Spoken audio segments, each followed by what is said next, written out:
Hi there. In this lecture we see Anatolij Bannik against Mikhail Tal in 1954 Latvian Championship. So we have knight f3, knight f6, g3, g6, bishop g2, bishop g7, white castles, Mikhail Tal castles, d3, so the King's Engine attack system, d5 from Tal, and now after knight bd2, c5, e4, knight c6, rook e1, e6, c3, and now b6. So this bishop is heading quite often to hit d3. That could be a vulnerable pawn worth hitting. We have knight h4, queen c7, f4, and bishop a6 is now played. Queen f3, rook fd8, and white is feeling a little bit of pressure, but commits, it seems, a strategic mistake, c4. Better here, more in the spirit of things, would seem to be e5. So for example, knight d7, queen e2, and if b5, a3, this situation seems pleasant enough. That's a kind of King's Engine attack system, which seems fair enough. But here, things are very different after c4. White has significantly weakened the d4 square. Tal exchanges on e4 after d takes. Now there is a common central square after knight b4. This also looks to be quite dangerous because of knight c2 as well. It does seem as though this has been misplayed. Queen b3 is now played, and now knight g4. There are ideas like bishop d4 check. This does seem quite disastrous.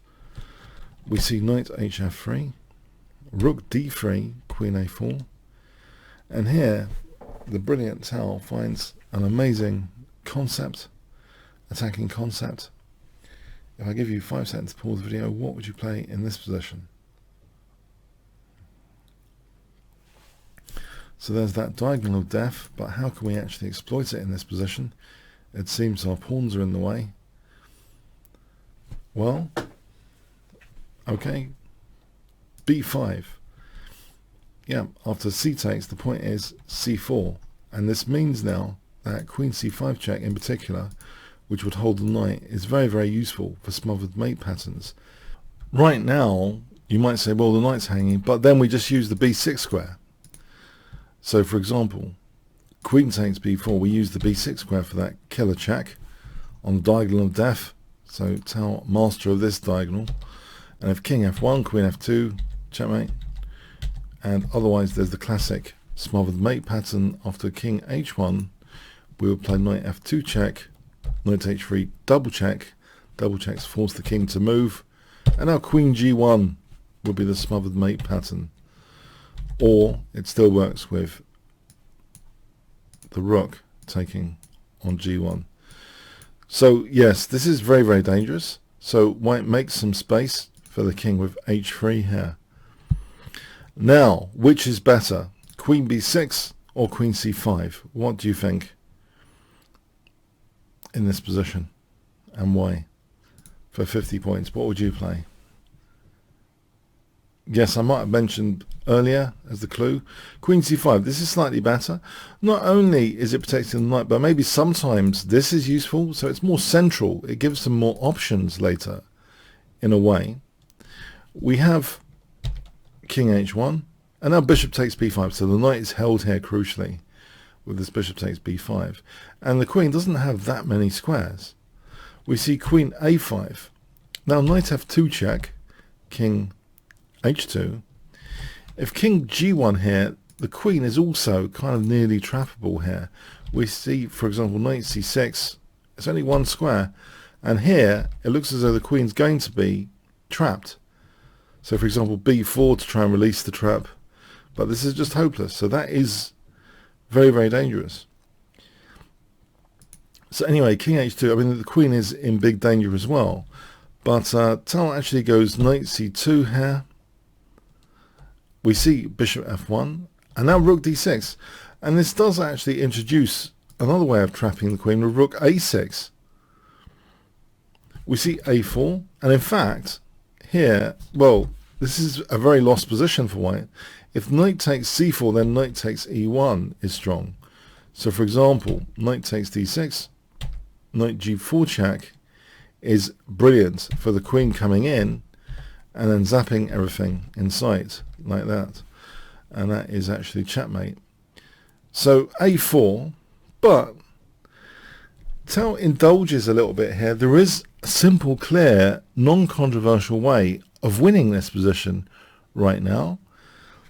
But Tal actually uses a slightly different method, which is a little bit controversial from a technical point of view.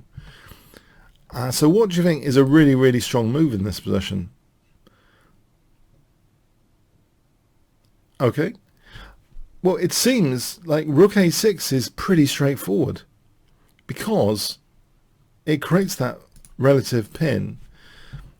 So if queen takes, we just take there and then take here. And this is pretty diabolical for white in this position. White is in a very, very bad way. So, there's things like even knight d3 coming up, if rook e2 potentially, as well as other great things. So that would have been pretty clear cut, but we see instead Tal indulging knight g4. Now, he's very, very keen to get the queen near the king. I mean, use your best resources on squares around the king. But sometimes, yeah, there might be other opportunities like trapping the opponent's queen, which, to be objective, should be given a kind of a thought or two as well as an option to be more objective. And it turns out here, after h takes g, that in this particular position, again, Tal goes kind of wrong, but the opponent believes they are lost and resign, actually. If this is the game score, as it was with queen f2 check, it represents the end of the game. Now, I just want to point out something here. Knight takes e1 is absolutely crushing because of the rook a6 idea here. So, for example, this is winning material. And where is the bishop going? So we're also winning the bishop. It's a big advantage to black. It's two exchanges up. It's very, very clear cut. Knight takes e1. If a takes b5 here, then queen f2 check, knight takes f3, threatens mate on h2, and rook d1, and this is obliteration basically. White's losing a number of pieces and going to get mated soon. But with Tal's move, yes, the young Tal may be a little bit over enthusiastic to get his best resources around the king, although the pattern of his game is quite a lot, it is a knockout blow. The opponent was convinced this is lost, but it turns out here, fascinatingly, that bishop g2, and it's not as lost as you might think.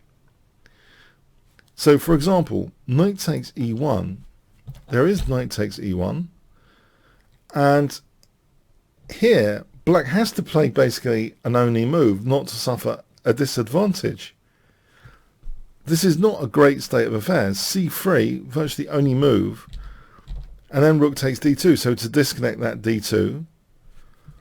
And here, after bishop f1, it's all pretty tricky stuff. But basically, black should be able to secure a draw with accurate play. I mean, there's a perpetual check here for white. And if ever black wants to get out of it, then g5 is winning for white. So it's actually a very, very tricky position. Objectively, yeah, this was a mistake to go in to f2, which reveals something about Mikhail Tal.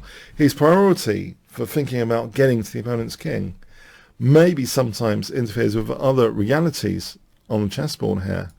Trapping the queen is also kind of a high-stake activity sometimes.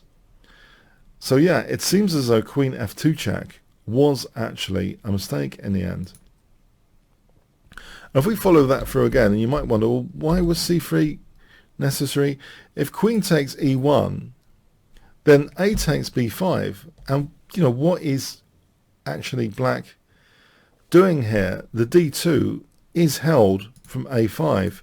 What is black up to here? It's not that clear. So yeah, it's very, very interesting final move.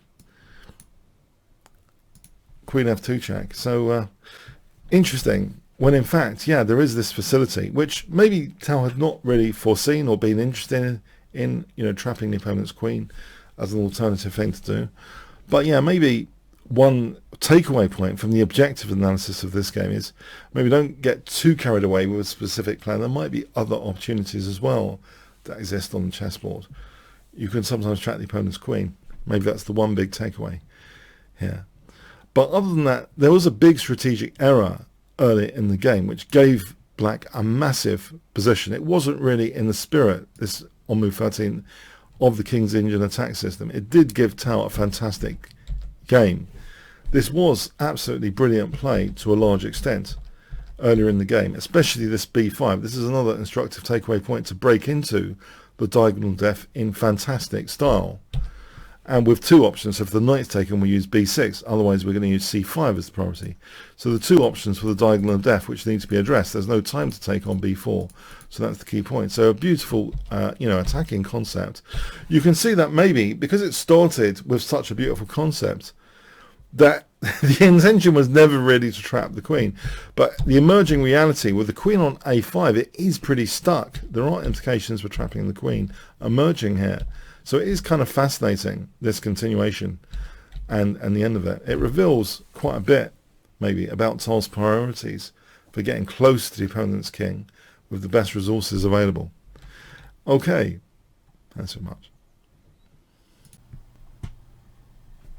Hi there. Thanks for getting to the end of the YouTube video. If you would like to see other Mikhail Tal games, I actually have an amazing course for Mikhail Tal, which is currently at 4.9 with over 400 students. You can check this out from the Kingscrusher TV page. So Chess Strategy and Tactics, Mikhail Tal's amazing games. You can check out some free preview videos as well here. If you do expand all sections, you can see the preview links to get some free previews. So I hope you do check out this course index and the free previews. So I really had a thrilling time actually checking out Mikhail Tal's games. So yeah, the YouTube video here you saw was just a sample from this course. I hope you check it out. Okay, thanks so much. Oh, by the way, comments, questions, likes, shares, all appreciated. And if you did get to this part of the video, please do leave some sort of comment like Tal fan. Okay, thanks again.